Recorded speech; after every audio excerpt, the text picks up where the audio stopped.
اعوذ باللہ من الشیطان الرجیم بسم اللہ الرحمن الرحیم۔ اسلامک ٹیچر کی جانب سے اپنے تمام بہن بھائیوں کو جمعہ مبارک ہو۔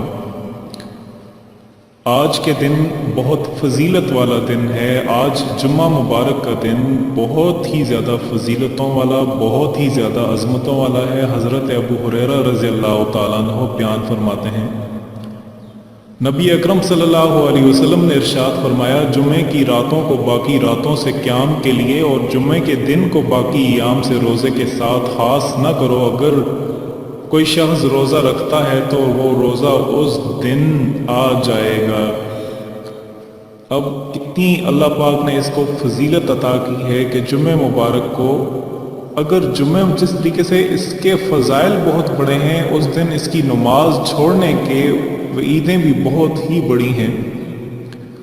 اس وجہ سے آپ کو چاہیے کہ جمعہ مبارک کے دن کوئی بھی نماز آپ، خاص کر کے جمعے کی نماز، آپ کبھی بھی اس میں سستی نہ لے کے آئیں، کبھی بھی سستی اس میں نہ لے کے آئیں، کیونکہ اگر آپ سستی لے کے آئیں گے تو یہ چیز آپ کے لیے بہت زیادہ نقصان دہ ہے۔ جمعہ مبارک کے دن یاد رکھیں، ترمذی شریف کی حدیث ہے، حضور اکرم صلی اللہ علیہ وسلم نے ارشاد فرمایا، جو مسلمان بھی جمعے کے دن یا شب جمعہ میں انتقال کرے گا، اللہ پاک اس کو عذاب قبر سے محفوظ رکھیں گے۔ جمعہ مبارک کا دن جس کو نصیب ہوتا ہے وہ بہت ہی عظمتوں والا ہے۔ جمعہ مبارک کی دن یا جمعہ مبارک شب جمعہ مطلب جمعرات کا جو دن ہے، جمعرات کو جب شام آ جاتی ہے، اس وقت سے لے کر کے جمعہ مبارک تک اگر کسی شخص کا یا کسی مسلمان بھائی کا، خاص کر کے مسلمان کا، اس دن میں انتقال ہو جاتا ہے تو وہ عذاب قبر سے محفوظ رہے گا۔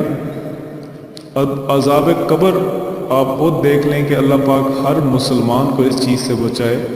آج میں آپ کو ایک ایسی چیز بتا رہا ہوں، ایک ایسا عمل بتا رہا ہوں کہ جس کو اگر آپ کریں گے تو انشاءاللہ اللہ پاک دو خطبوں کے دوران ایک دعا ہے، اگر آپ اس کو پڑھ لیں گے تو انشاءاللہ آپ کے دل کی کوئی بھی جائز حاجات اللہ پاک قبول عطا فرما دیں گے۔ آپ کے دل میں جو بھی تمنا ہے اللہ پاک آپ کی تمناؤں کو پورا فرما دیں گے۔ آج میں آپ سے وہ چیز میں آپ سے کہنا چاہ رہا ہوں، جمعہ مبارک کے دن بہت فضیلتوں والا ہے، بہت ہی زیادہ فضیلتوں والا ہے۔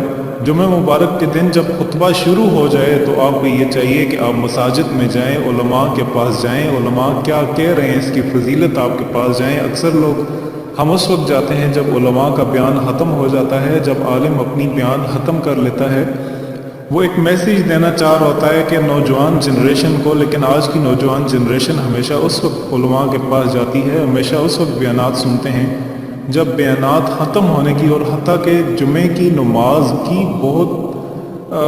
جب خطبہ بھی ختم ہو جاتا ہے، جب نماز کے لیے اللہ اکبر ہوتا ہے تو اس وقت ہم جاتے ہیں۔ جب آپ جمعے کے لیے جائیں تو غسل کر کے جائیں، اچھے اور صاف کپڑے پہن کے جائیں، مسجد جانے میں جلدی کریں، مسجد ہمیشہ چل کے جائیں، امام کے قریب ترین بیٹھنے کی کوشش کریں، کوئی بھی فضول کام نہ کریں، مثلا اپنے کپڑوں سے وہاں پر کھیلے نہیں، دوران خطبہ بالکل خاموشی سے سنیں۔ جمعہ مبارک کے دن سورہ کاف پڑھیں، اس لیے کہ عرش کے نیچے اور آسمان کے برابر بلند ترین نور ظاہر ہوگا جو قیامت کے اندھیرے میں اس کے کام آئے گا، اور اس جمعہ سے پہلے جمعہ کے تمام خطبہ انشاءاللہ اللہ پاک تمام کے تمام آپ کے گناہ کبیرہ صغیرہ معاف کر دیں گے۔ نبی اکرم صلی اللہ علیہ وسلم کا ارشاد ہے، جمعہ مبارک کے دن مجھ پہ کثرت سے درود بھیجا کرو، کیونکہ درود میرے حضور پیش کیا جاتا ہے۔ جمعہ کے دن میں تیل لگا کے یا خوشبو لگا کے آپ مساجد میں جائیں، اور جب خطبہ ہو رہا ہو، یاد رکھیں جب خطبہ ہو رہا ہو، جب امام صاحب خطبہ دو خطبے ہوتے ہیں، خطبوں کے دوران وہ خاموشی اختیار کر دیتے ہیں، جب وہ خاموش ہو جائیں تو اتنے میں ایک مختصر سی دعا ہے، میں آپ بھائیوں سے یہ دعا کہنا چاہ رہا ہوں، اور جو بھائی مساجد میں جاتے ہیں، علماء کے پیچھے بیٹھے ہوتے ہیں، وہ یہ دعا پڑھیں، انشاءاللہ اللہ پاک یہ دعا پڑھتے ہوئے ان کے دل میں جو بھی حاجت ہے اللہ پاک سے مانگیں، اللہ پاک آپ کی ہر حاجات کو جو ہے وہ پورا فرما دیں گے۔ جو آپ کے دل میں ہے اللہ پاک اس دل کو اور اللہ پاک آپ کے دل کو جانتے ہیں. اگر آپ کے دل میں جائز خواہشات ہیں، یاد رکھیں ہماری بہت زیادہ خواہشات ایسی ہیں جو جائز نہیں ہوتی، خلاف شریعت بھی ہوتی ہیں. ہر چیز ہماری جائز نہیں ہوتی. ایسا نہیں کہ ہمارے دل میں خواہش ہے کہ ہم فلاں چیز کریں یا فلاں چیز حل ہو جائے یا فلاں چیز ہو جائے فلاں چیز ہو جائے. ہم اپنی خواہشات پر بھی غور کریں کہ ہماری خواہشات وہ شرعی ہیں یا نہیں. اگر شرعی ہیں تو اللہ پاک اس کو ضرور فرما دیں گے، اور اگر غیر شرعی ہیں تو اللہ پاک ایسی چیزوں کو، آپ ایسی چیزوں سے دور رہیں جو اللہ پاک کی ناراضگی کا سبب بنتی ہیں. ایسی چیزیں ہرگز نہ کریں. اپنی خواہشات کو اللہ پاک کے اسلام پر اور دین پر قبول کر دیں، کیونکہ جب آپ اپنی خواہشات کو اسلام پر قبول کر دیں گے، ایسی ناجائز خواہشات جو کہ خلاف شریعت ہیں، تو اللہ پاک آپ کو وہ عطا کر دیں گے، اس کا سبب بنا دیں گے جو آپ کی خواہشات ہیں، اور اس کو اس طریقے سے حل فرما دیں گے، شرعی طریقوں سے اس کو حل فرما دیں گے. ہر انسان کی، یاد رکھیں، ہر انسان کی بہت زیادہ خواہشات ہوتی ہیں. کوئی شرعی ہوتی ہیں، کوئی غیر شرعی ہوتی ہیں. تو اللہ پاک سے دعا آپ یہ مانگا کریں، لا الہ الا هو الحکیم والکریم سبحان اللہ رب العرش العظیم. لا الہ الا هو لا الہ الا هو الحکیم سبحان اللہ رب العرش العظیم. یہ آپ نے ایک مرتبہ پڑھنی ہے، یا پھر آپ اس طریقے سے بھی پڑھ سکتے ہیں، لا الہ، دوبارہ سے آہستہ سے بتا رہا ہوں، لا الہ الا هو لا الہ الا هو العظیم الحلیم لا الہ الا هو رب العرش العظیم.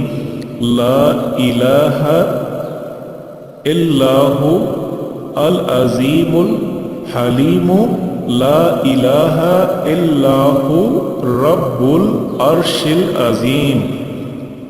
اس طریقے سے آپ نے پڑھنی ہے. حضور اقدس صلی اللہ علیہ وسلم اس دعا کو پریشانی کے وقت پڑھا کرتے تھے. علماء اکرام نے بھی اس دعا کو کرب ارشاد فرمایا ہے. اگر آپ اس کو خطبوں کے دوران، 2 خطبوں کے دوران پڑھ کے اپنی جائز حاجات اپنے پاس اپنے رب کے سامنے رکھیں گے تو انشاءاللہ خطبے کے ختم ہوتے ہوتے اللہ پاک آپ کی ہر جائز حاجات کو پورا فرما دیں گے.